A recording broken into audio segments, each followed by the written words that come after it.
विपक्षी राजनीतिक दलों और कई मुस्लिम संगठनों के विरोध के बीच वक्फ संशोधन विधेयक अब कानून की शक्ल ले चुका है।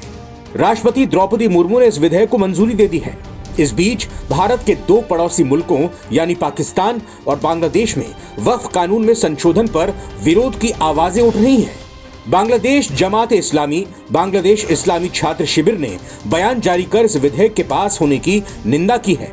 वहीं पाकिस्तानी मीडिया ने इसे मुसलमान समुदाय के खिलाफ बताया है।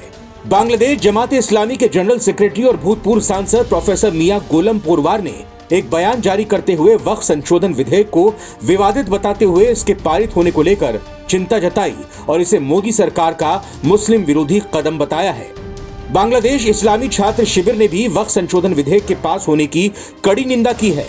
उन्होंने मोदी सरकार के इस फैसले को मुस्लिम विरोधी बताया है। इस मामले में 4 अप्रैल को बांग्लादेश इस्लामी छात्र शिविर के सेंट्रल प्रेसिडेंट जाहिदुल इस्लाम और सेक्रेटरी जनरल नूरुल इस्लाम सद्दाम ने एक संयुक्त बयान जारी किया।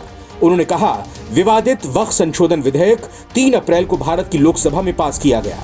ये एक और उदाहरण है जिसमें बीजेपी सरकार सुनियोजित ढंग से मुस्लिमों की धार्मिक आजादी, स्वामित्व और अधिकारों को कमजोर करने की कोशिश कर रही है।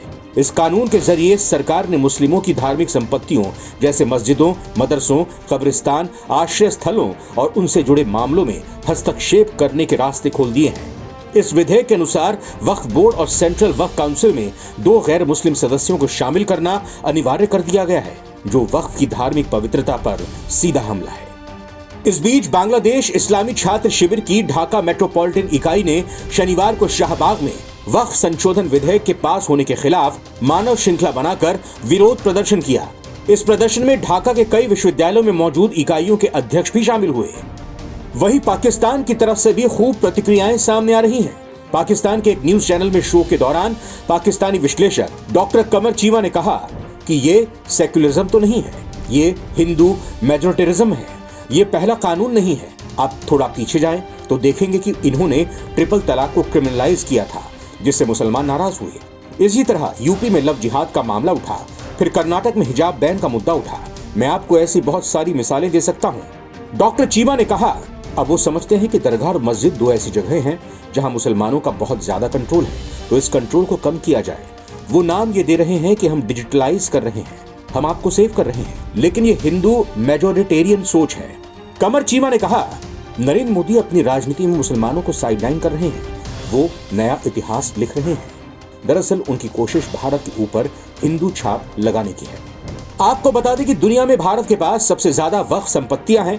भारत में सेना और रेलवे के बाद सबसे ज्यादा जमीन वक्फ बोर्ड के पास ही है। वहीं पाकिस्तान में वक्फ संपत्तियों का प्रबंधन इस्लामाबाद और प्रांतीय सरकारों की अलग अलग अथॉरिटी के तहत किया जाता है। इस्लामाबाद कैपिटल टेरिटरी वक्फ प्रॉपर्टीज एक्ट और हर प्रांत के लिए वक्फ एक्ट बनाया गया था। वहीं बांग्लादेश में वक्फ की संपत्ति धार्मिक मामलों के मंत्रालय के अधीन आती है। ज्यादातर मुल्कों में वक्फ का नियंत्रण केंद्र सरकार के पास ही है और मंत्रालयों की निगरानी में ऐसे विभाग या व्यवस्था काम करती है।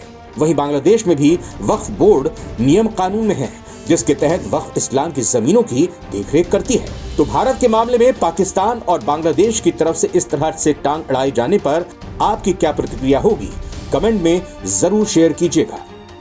नवभारत टाइम्स की रिपोर्ट।